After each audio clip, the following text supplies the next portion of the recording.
Hello, and thank you for coming to another Cards and Cardboard review. We're going to critique and criticize a game that I've been finding everywhere, actually. It's kind of weird. I think multiple companies print this, or it's just something that's been around for a while, but it's called Playing Cards. I think it might be a variant on Tumbling Dice. I'm not sure what you're supposed to do with these other than play with them. So we're going to kind of take you into the box and kind of tell you what I think about this. It's not going to be very high praise, though. All right, so we've kind of opened up our two boxes of playing cards. We have the flying version of it, which has a little butterfly on it. So I'm guessing this is kind of like Smash Up, where you're gonna throw cards on the table and count up the points and that kind of thing. I'm not sure if that's how that's played. It might be different based on variant. This one is playing, I guess, with cat pictures on it. So we don't actually own any of these kind of cats except for two of them. So. Maybe these are supposed to be played by cats because of the weird shapes. So, Sam, come over here. Okay, Sam, we're going to be putting you on camera. Do you know how to play with these? Do you know how to play with playing cards? Do you recognize that guy? From Bengal? Siamese? All right, I'll put you on somewhere more comfortable. There you go. Oh, do you know how to play with these too? No? Okay, apparently they're not for cats, I guess, or maybe they are, or maybe he's just not teaching me the secret ways of cats. But again, there's, I guess, a version for cats. I've seen various other versions, and actually, it must be kind of popular. It must have been catching on like a Pokemon craze, because I remember going to museums and just seeing this playing cards game just everywhere. Like, there's different versions of it. Like, you have one based on like rocks or dinosaurs or something. Maybe it's like a top trumps kind of thing, you know. But again, like none of these things actually come with rule books. Like, I focus on this because I have nothing in here. I've got 52, 56 cards in here, I think. Yeah, I think I have 54 playing cards that I don't know what they do. It's not like Magic the Gathering where you have like text that tells you where everything is and what you're doing. I mean, I'm assuming like maybe it's one of those things where I draw 5 cards and you draw 5 cards, and oh look, I win. I think. I don't know. I think it's maybe like a set collection. Maybe you're trying to like draft this where I need to get all of the 2s or the 5s, or maybe I need to get all of the one color, or maybe all of the one symbol. Again, the lack of rules is infuriating. There's nothing here to go off of. So, with that being said, I'm just going to probably take you out to final thoughts here, because I'm just confused outright what these actually are. Okay, so final thoughts. What I think about playing cards. It's not a sequel to Tumbling Dice, it seems. I actually looked on the Board Game Geek. Apparently, it's, yeah, made by Bicycle and Playing Card and Poker. I guess they're like top brands. It's some weird German name company in there too, Glucose or whatever. I've got these variants where I guess I got the cat edition for people who like cats, and then I've got this flying card version. So I guess you're supposed to toss these cards around and see if they play with each other in midair. It doesn't work out too well. I just end up having to scrape them off the floor. So final thoughts. We're going to go down our typical order here. So rulebook. Rulebook. I didn't actually get rulebooks for these. These cards didn't come with anything in them. Apparently my wife used to collect these things or something, because I found a few old sets and they had a thing called poker hands, which had little images on them. I'm assuming it's some sort of set collection game, because we just laid them out on the table and we put the cards there for reference, and it's like, okay, whoever grabs this set wins that hand or something. We kind of went back and forth on it. We're not exactly sure how it's played. We found out that there are rules online, but there's a lot of contention on what is the true playing card rules. We've got games that apparently can be played solo, but also played with like up to 8 or 12 people.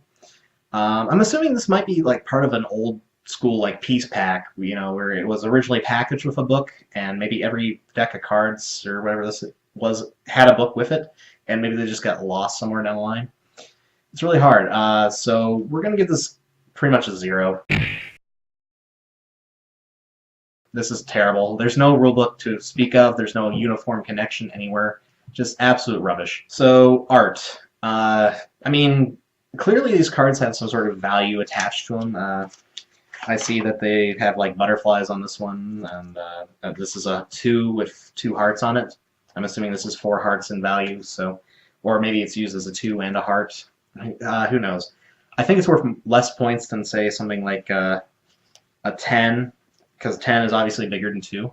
I'm not sure what these kings and queens are all about, but honestly, the authority figures are probably worth points as well if you collect them.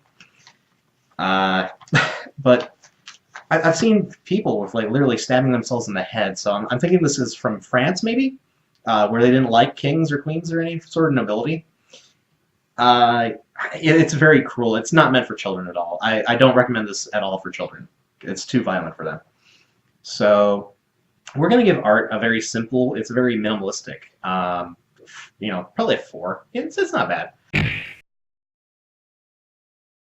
With these ones, I actually noticed that these ones have replaced all the images on them with cats, and we love cats here. We've got 2 cats, and that's why we're kind of bumping up the art score, because apparently different versions of the game come with different themes attached to them. So this is the cat version, so I think you're supposed to play this with your cats. I'm not exactly sure how they can hold them with their paws or with their mouths, but I guess they can pick, but they might ruin your cards. So I suggest leaving these.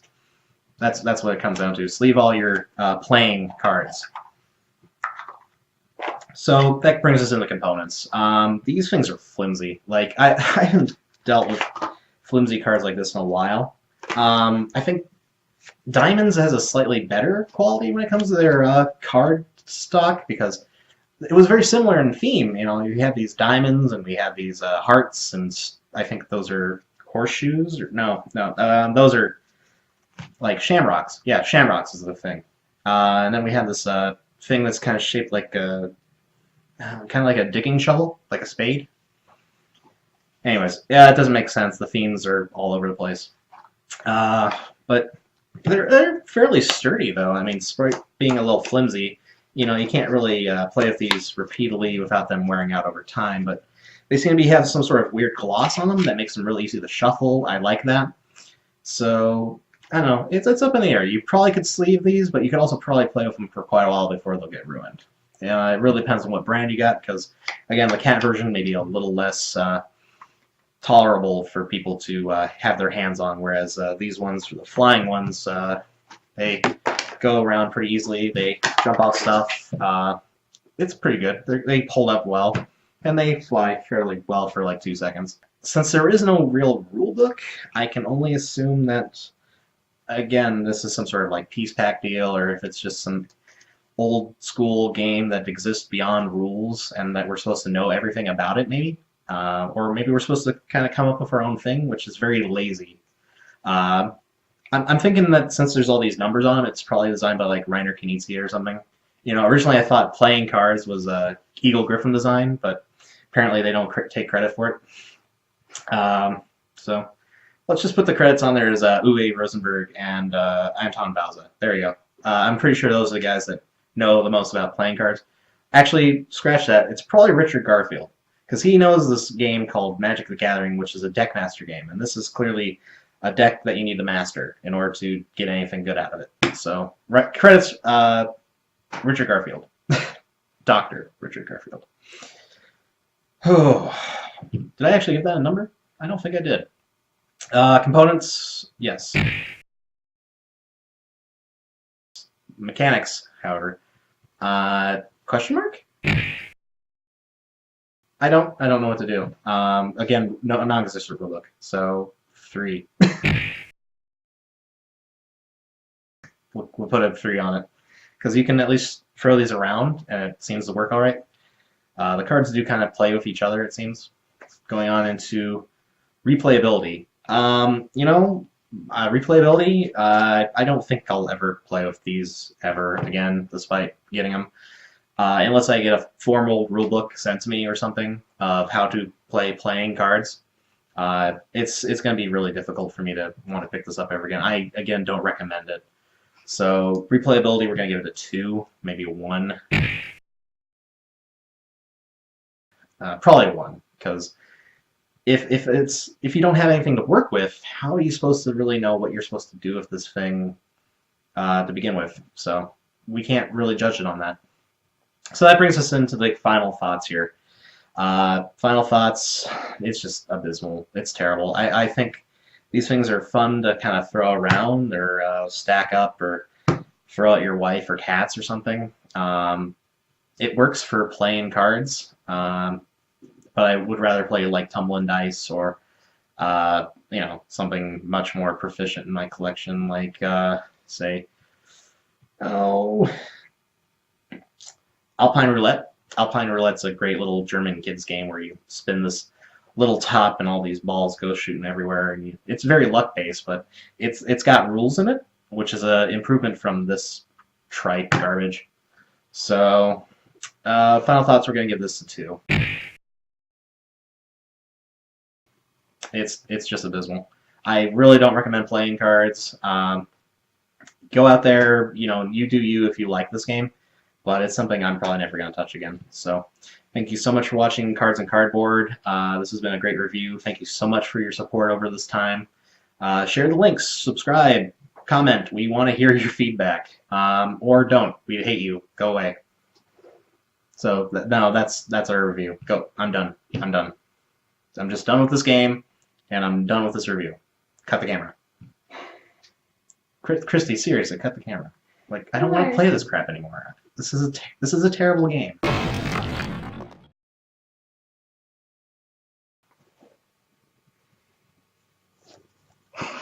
Alright, so apparently, yeah, cats do play playing cards. They must know the rules or something, or it's just an expensive cat toy, is what it comes down to. I think, Christy, is Sam telling you anything? He's saying go fish. Alright. Is that the name of the game? I thought it was just playing cards. Is that the German version, or is that a Ukrainian version, or Japanese?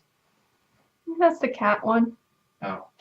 Well, I mean, you said go fish, so I'm wondering if that's like a variant of Go that you can play with cards, maybe? Gotcha. I don't know. He seems to be wanting to talk to the mic, but I don't know. You got anything to say, Sam? He's usually very talkative, but he's being very tight-lipped. He must know something that we're not knowing here, so clearly he's some sort of spy or something. Maybe this is a hidden role game. How hidden role game? Yeah, maybe it's some sort of social deduction.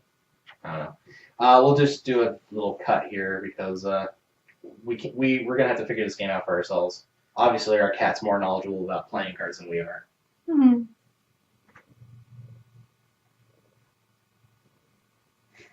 And this is what I did all right with. No, wait. Hey. He picked a card?